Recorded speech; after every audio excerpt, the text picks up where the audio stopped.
कश्मीर की उन घाटियों में जहाँ से शांति की, खुशहाली की, अमन चैन की खबरें आने लगी थी, जब से 370 हटी तब से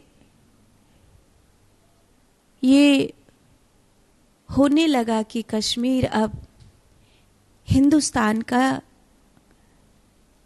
वो सुंदर जो हिस्सा है,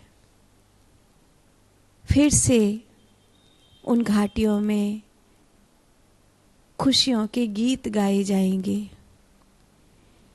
लेकिन आतंकवादियों को ये स्वीकार्य नहीं, और आतंकवादियों का समर्थन करने वाली सरकारों को स्वीकार नहीं कि अमन चैन हो, खुशहाली हो।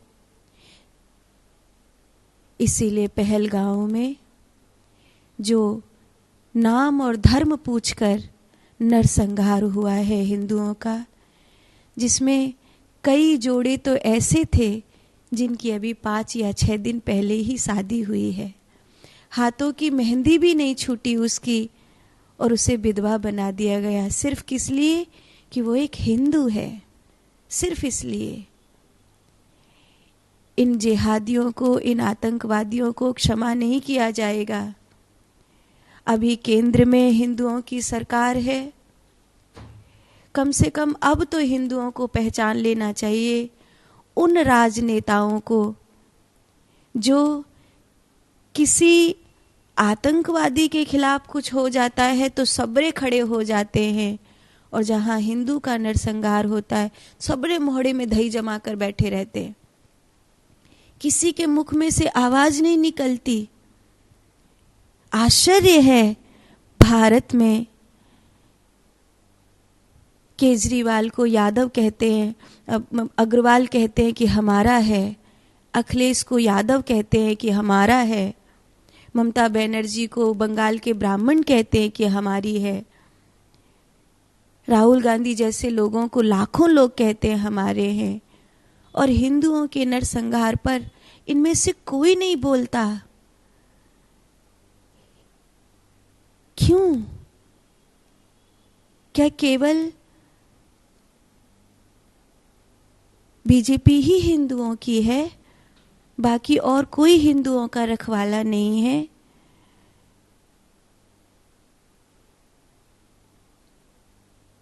मैं गर्व से कहूं कि केंद्र में हमारे पास ऐसी सरकार है कि हमारे गृह मंत्री जी अमित शाह जी तुरंत ही पहलगांव पहुंच गए। मोदी जी समस्त दौरा रद्द करके तुरंत ही लौट करके आ गए भारत। ऐसे हमारे पास प्रधानमंत्री जी हैं। अब हिंदुओं को जाग जाना चाहिए, क्योंकि ये स्पष्ट हो गया है, जो तुम्हारा धर्म पूछकर तुम्हें मार रहा है, जो हिंदुओं के घर के दीपक बुझा रहा है। एक तो ऐसे ही हिंदुओं की आबादी ना के बराबर होती जा रही है, उसमें ये हिंदुओं के घर के दीपक सिर्फ इसलिए बुझा दे रहे हैं कि तुम हिंदू हो, नाम पूछा और गोली मार दी। ये बहुत निंदनीय कार्य है, हम सब इसकी निंदा करते हैं, और इस कार्य की घोर निंदा करते हुए सभी हिंदू एकजुट होकर इस बात के लिए विश्वास करते हैं कि केंद्र सरकार इसका बदला लेगी और आतंकवादियों के उन मंसूबों को नाश करने के लिए, जैसे पुलवामा में हुए हमले का बदला लिया था, पहलगांव में हुए इस हमले का बदला लिया जाना चाहिए, और देशद्रोहियों का चेहरा बेनकाब होना चाहिए। हम सब जिन परिवारों ने खुशी खुशी गए थे घूमने के लिए, नई नई शादी हुई थी, खुशी खुशी बेचारे घूमने के लिए गए थे, क्या पता था लौट कर नहीं आएंगे। उस माँ से पूछो जिसने अभी अभी बेटा के सिर पर सेहरा रखा और 6 दिन में उसका पुत्र लाश बन गया, सिर्फ किस लिए कि वो हिंदू है। पूरा भारतवर्ष उन सभी परिवारों के साथ है। हम सभी उन परिवारों के प्रति अपने हृदय की संवेदना व्यक्त करते हैं जिन्होंने अपने परिवार के सदस्यों को खो दिया, और हम ये कामना करते हैं कि शीघ्र ही उन आतंकवादियों का खात्मा हो और आतंकवादियों का साथ देने वालों का खात्मा हो।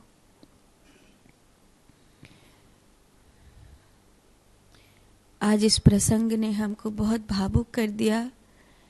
न्यूज़ चैनल देखते समय देखा भी नहीं जा रहा था, और ये सोच हो रहा था कि अब तो चलो हमारे पास सोशल मीडिया है, न्यूज़ चैनल हैं, अखबार है।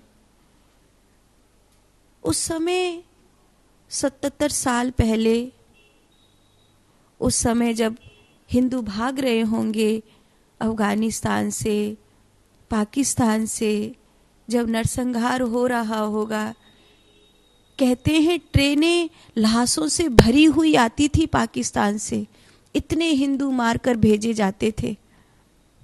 बांग्लादेश में हुआ नरसंहार, बंगाल में हुआ नरसंहार, कितना झेला है हिंदू ने।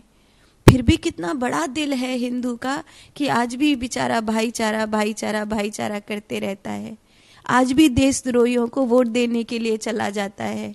कितना बड़ा दिल होगा हिंदू का। पर अब हिंदू को जाग जाना चाहिए, और जो हिंदुओं के बीच में बैठे हुए जयचंद हैं उनका बहिष्कार कर देना चाहिए। उन देशद्रोहियों को जो कहने के लिए हिंदू हैं उनको वोट नहीं देना चाहिए। अब समय आ गया है, पापियों को खदेड़ो, क्योंकि इस तरह हम अपने घर के दिए नहीं बुझा सकते। इस तरह हिंदू समाप्त नहीं हो सकता, इस तरह सनातन धर्म मिट नहीं सकता।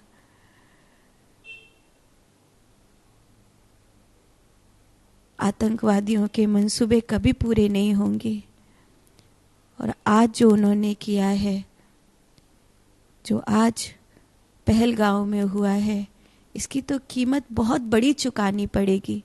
बहुत बड़ी कीमत आतंकवादियों को इस कृत्य की चुकानी होगी।